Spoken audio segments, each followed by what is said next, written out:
So I don't really remember how I opened this last time. I don't think that I said hello, everybody, but I also forget what I said. I think I said welcome? Maybe? I could just open this like a vlogger, maybe. I just, like, how does Jake Paul do his stuff? Oh, what's going on, Squad fam? It's your boy ANK here, back for another Poorly Drawn podcast, episode 2, OKKO. Let's go, Squad fam. Squad up. Where's my fidget? Oh, my fidget spinner's across the room. God, no.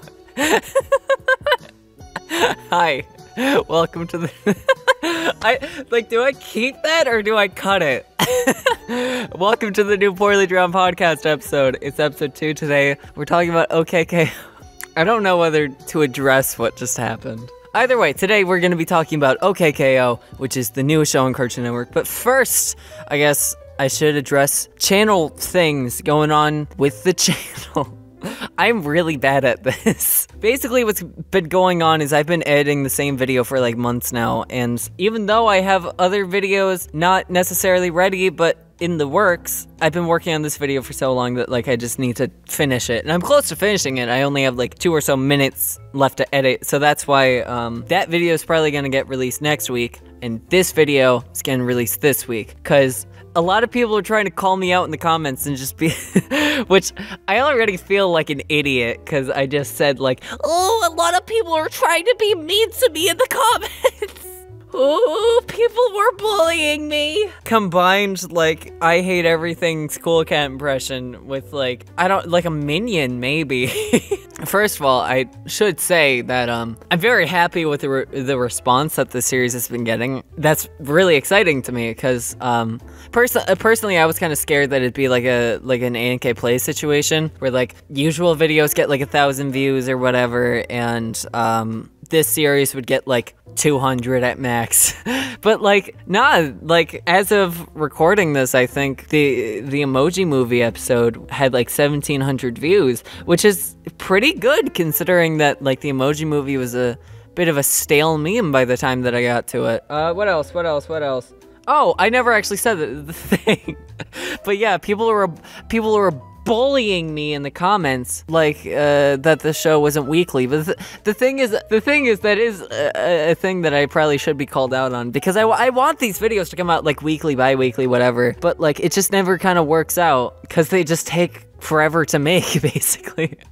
which is why I did make Poorly Drawn podcast, just kind of to get something out of the way. But I also, you know, I don't want to like just throw these out and like subscriber burn everybody, basically.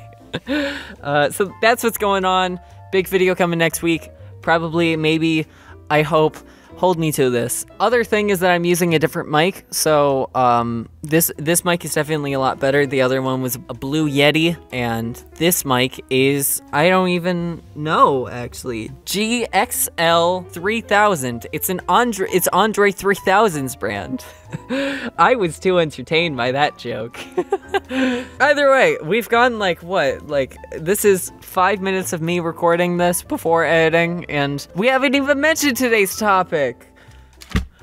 What is today's topic? Today's topic is OKKO, because I put it up to a Twitter poll. This isn't the first, as of Poorly Drawn podcast tradition at this point, this is not the first time that I've recorded this. It's the first time that I've recorded one for OKKO, but it's not the first time I recorded episode 2 of Poorly Drawn podcast, because a day or 2 ago, I actually recorded an episode for BoJack Horseman Season 4. Because that's something that I really like. If you haven't seen BoJack Horseman, go check that show out. It is great, and you can thank me later. You can tweet at me, and you've saved my life. Thank you for the horseman. That's at probably ANK if you need my Twitter, by the way. Either way, I recorded one for BoJack Horseman Season 4, which, to summarize my opinion on that, I thought Season 4 was very good, but I thought it was on par with Season 2 and not to the bar set by Season 3. Amen. But the thing is, I wasn't sure if people would actually, because I haven't talked about BoJack before on the channel, so I wasn't sure if people would want me to talk about, like, Season 4 first. Because I've been meaning to make a video about BoJack for a while, but like the current video I'm working on has been stalling things for a while, basically, because the video I'm working on has basically just kind of gone through like a development heck, because this is a Christian server and I can't swear. But I wasn't sure if you wanted me to start guns blazing with season 4, so I put it up to a poll, and not only did BoJack Horseman not get enough votes for a podcast, but I'm pretty, like, it was like 18 votes or something, and BoJack had like 17%. Did like 2 people vote for it?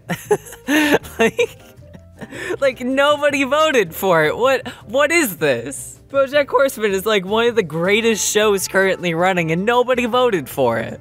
Meanwhile, the other things were It and OKKO, which the first day that I put the Twitter poll up, It was winning by a lot. It probably like 60-something%, while OKKO was in a close second, but like BoJack didn't have any votes on the first day, which is a great thing.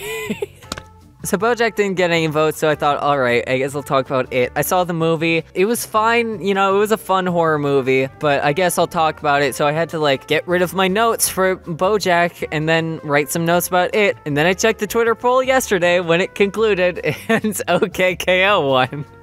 So now I just don't have any notes, because I wasn't prepared. However, I have seen quite a bit of OKKO, and I can conclude that I really like it, actually. I think it's a very fun show. It's kind of like Fruit Loops in a way, because it's not the most nutritious thing that Cartoon Network has to offer, but it's, you know, it's colorful, it's sweet, it's very functional. I find myself thinking about it quite a lot, and there is a lot of room for improvement, and I find myself actually kind of drawn to OKKO because of that room for improvement, because the way that OKKO is set up is basically the show is meant to be KO's coming-of-age story, in a sense, because it's KO, like, KO wants to be, like, the greatest hero of all the times and this super cool dude. The way that the show works currently is that it's an episodic comedy, so, like, if a character goes through character development in episode 14. In episode 15, not only is that character development completely gone, but it's basically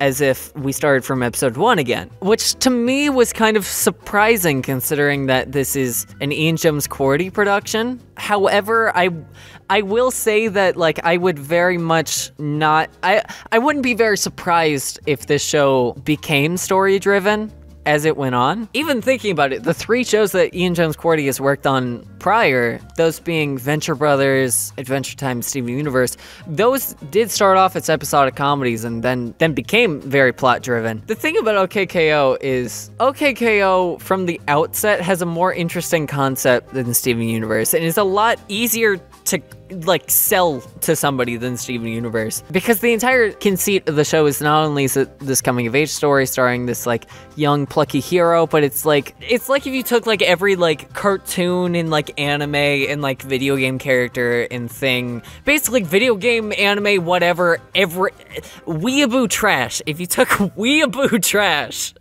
and you threw it in, like, this crayon style, you get OKKO in the best way possible. Don't dox me, Ian. Let's talk about the characters, I guess. So first we have KO. First of all, I don't know, like, any voice actor's name besides Ian Jones-Quartey. Because he voices the robot Daryl and the main character Radicles. Radicles is actually, I think Rad is, like, a really interesting character. This show has all the trappings to be story driven, but the fact that it's episodic is so interesting to me.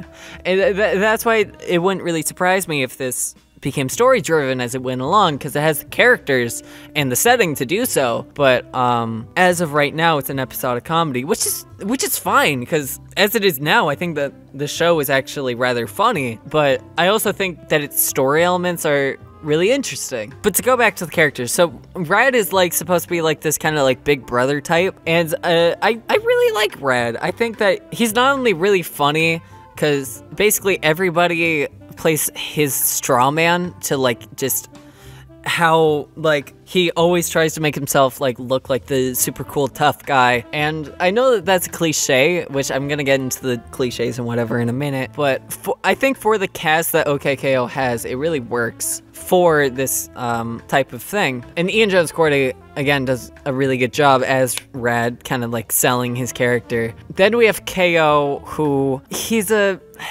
protagonist.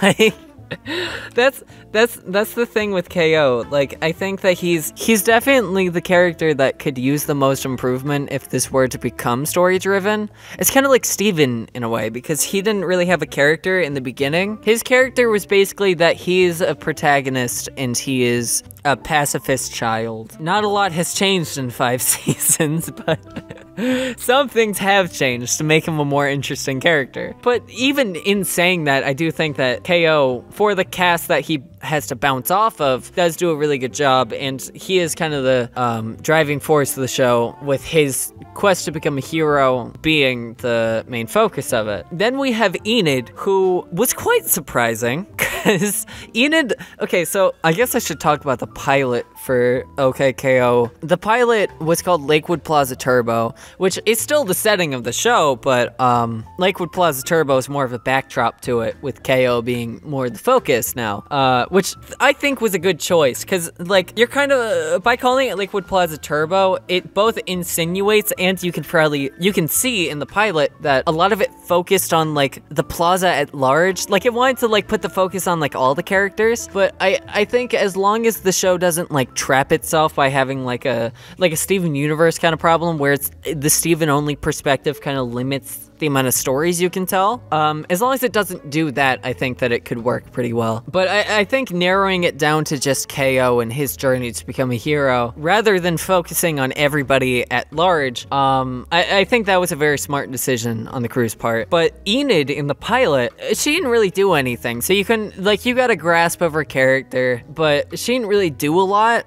You definitely understood her character a lot more in the shorts leading up to this. I'm pretty sure the shorts were also called OKKO, but the show that is the main topic of this podcast is just called, like, OKKO Let's Be Heroes. Pretty much, like, Cartoon Network, like, shot themselves in the foot by calling the shorts OKKO, and they were like, oh man, we don't really know what to call the rest of the show now. So they granted, OKKO is still a really good name, and I think calling it OKKO Let's Be Heroes, like, well, I will never recommend to somebody, ooh, you need to watch OKKO Let's Be Heroes.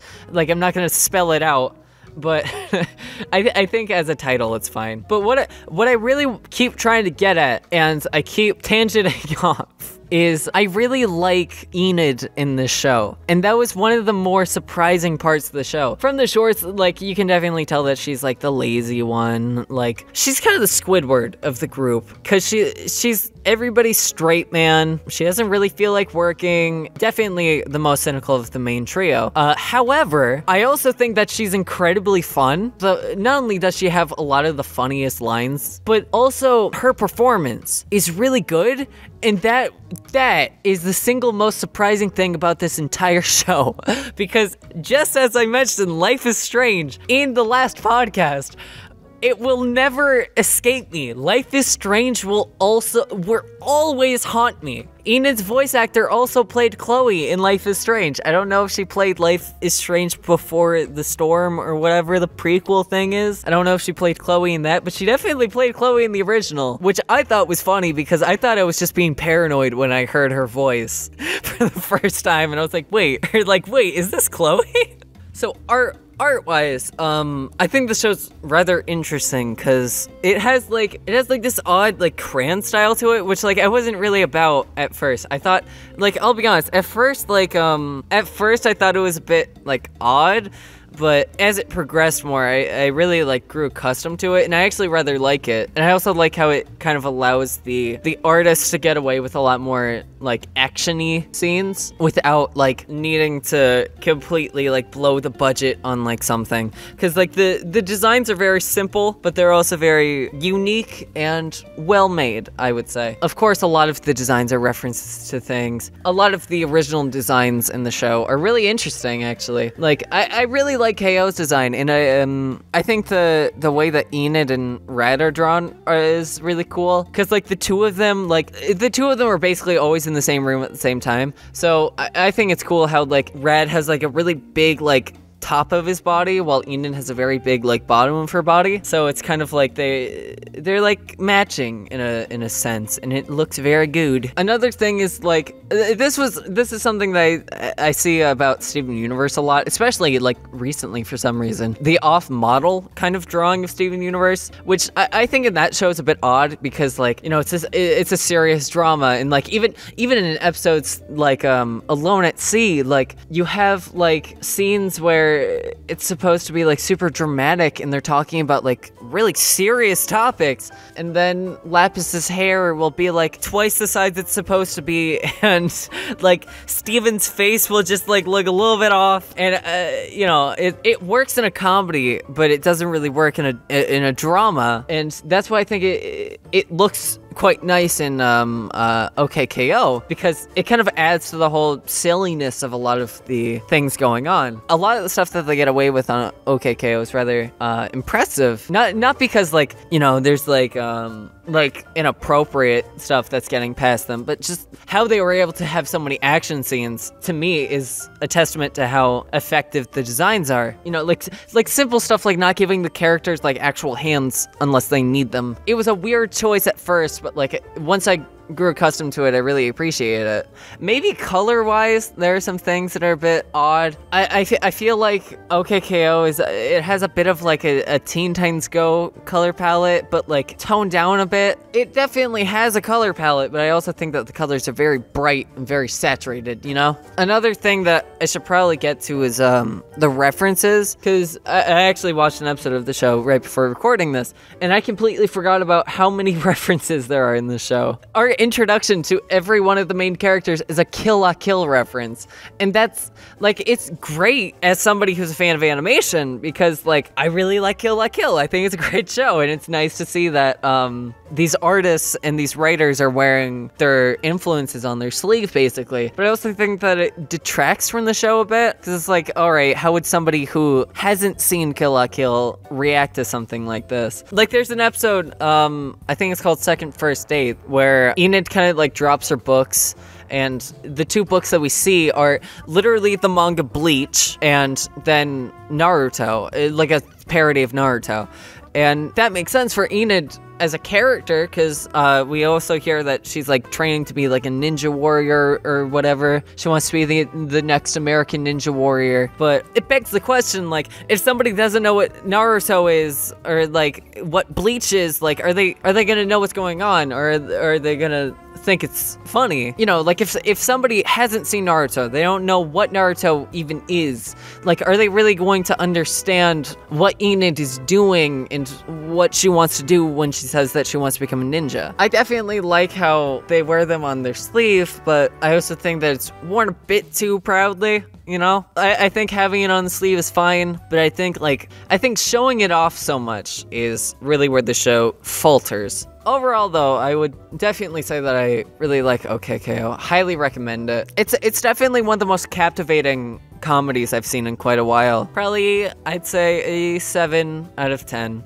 That score could increase more if more stuff goes on with the plot or whatever, or if the characters get developed more. But even then, I really like the characters of the show, as I have stated. But either way, so before we go, I figured we should answer some questions, and we're gonna flip a dang coin. So we're gonna be answering 3 questions before we go, and the way that we're gonna do that is I'm going to flip a coin, and if it's heads, then I answer 2 Twitter questions and 1 comment, or if it's tails, then I'll answer 2 comments and 1 Twitter question. Make sure to ask me questions in the comments or tweet at probably ANK if you got some questions for me to answer. And as for which comments and Twitter questions I'm going to answer, I'm just going to pick the spiciest ones. I'm going to pick the ones that I think are the funniest and could have the funniest responses. So let's go!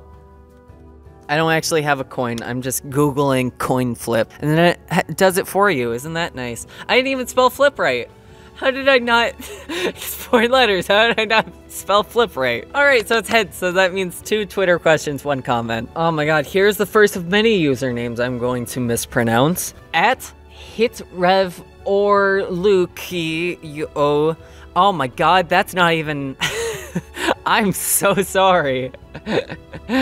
Either way, somebody asked the next movie you should talk about on the podcast is the director's cut of Batman v Superman. So Batman v Superman, first of all, I should probably say that it is a fantastic movie. 10 out of 10. But really though, it's a movie that I would highly recommend simply because dissecting it is very informative. There's a lot you can learn from understanding what doesn't work about Batman v Superman, simply because its structure's all over the place, its characters don't really make a lot of sense. It's gotten to the point where Batman v Superman and Suicide Squad were actually so bad that for the past few months I've been planning on making a video series, and I'm not going to give a whole lot of details, but basically the whole conceit of it is going through every one of the DCEU movies and dissecting them in very long video essays, going through everything about them, why I don't and could have been done to make it work better, maybe. Of course, I'm not gonna pretend like I'm a genius man. My name isn't Zack Snyder. My name isn't Zack Dan Snyder, but I'm a simple man. I like movies, I like my Batman, and I like my Superman. And I think it'd be interesting to do it. Tell me what you guys think in the comments, I guess. What did I think of Batman v Superman? It was really bad. It was actually really bad. It was actually, if Suicide Squad didn't come out in the same year, I would say that was the worst movie of 2016, honestly. Which is funny to me, cause like Wonder Woman was really good. Honestly, just give the DCEU to Patty Jenkins or whatever her name is. What's the director of Wonder Woman? Did I spell Wonder Woman right? Of course I didn't. Yeah, give it to Patty Jenkins. Come on. This isn't a question, but I do want to just point out the fact that a man named Chicken, in the comments of the last Poorly Drawn podcast, a several paragraph long essay on why I was wrong about the Emoji Movie, and it's actually great. I highly recommend that you go back to that video and check it out, because it's actually one of the most inspiring things I've ever seen. Somebody said the comment section is the worst I've seen in years, and I can't disagree, but honestly, that's the way I love it. Ooh, somebody asked, what animation studio do you think has gotten better, and which animation studio do you think has gotten worse? Ooh, that is a good question. The very basic cop-out answer I'm going to give for which studio has gotten worse, I want to say it's a tie for probably Sony and Illumination. Illumination started with a movie that it wasn't very great, but like it was a very inoffensive. Despicable Me, I would describe as very inoffensive. 5 out of 10. It's not the bottom of the barrel, but it was in the barrel. Then, like, even something like Sing, like, it's not functional. It's not, and I find it very interesting because not only does Illumination turn a profit on every movie it makes, but it like rakes it in, and they have like micro budgets for animation. $60 million for an animated feature film is nothing, and it's amazing to me how Illumination gets away with a lot of this, and a lot of their movies aren't up to snuff, basically. And Sony, to me, because Sony has really, I feel like it really made a deal with the devil with the Emoji Movie. It's not that Sony was a bad studio before, it's just that like it really showed it really did like show its cards with the Emoji Movie. Like there was no hiding it. That was just that was just like a studio that wants to make money on something. And you could argue that they wanted to make money on it so they can put money into other films being made. But even then, like, was it worth it? Was it worth like getting a few extra dollars for like a Hotel Transylvania 3? But in turn, you have to make the Emoji Movie. Would you rather live in a world with no Hotel Transylvania 3 and no Emoji Movie, or the current world with both? As for a studio that's gone better, I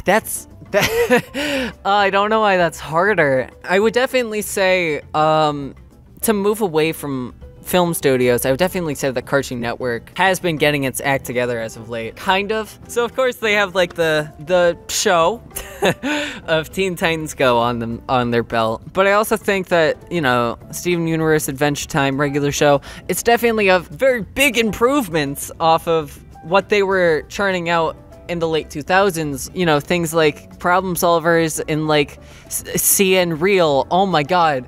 Can I please make a video on CN Real? I really want to watch, I want to watch Dude, What Would Happen more. Okay, so for the video that I'm editing right now, I actually had to, well, I guess I didn't have to.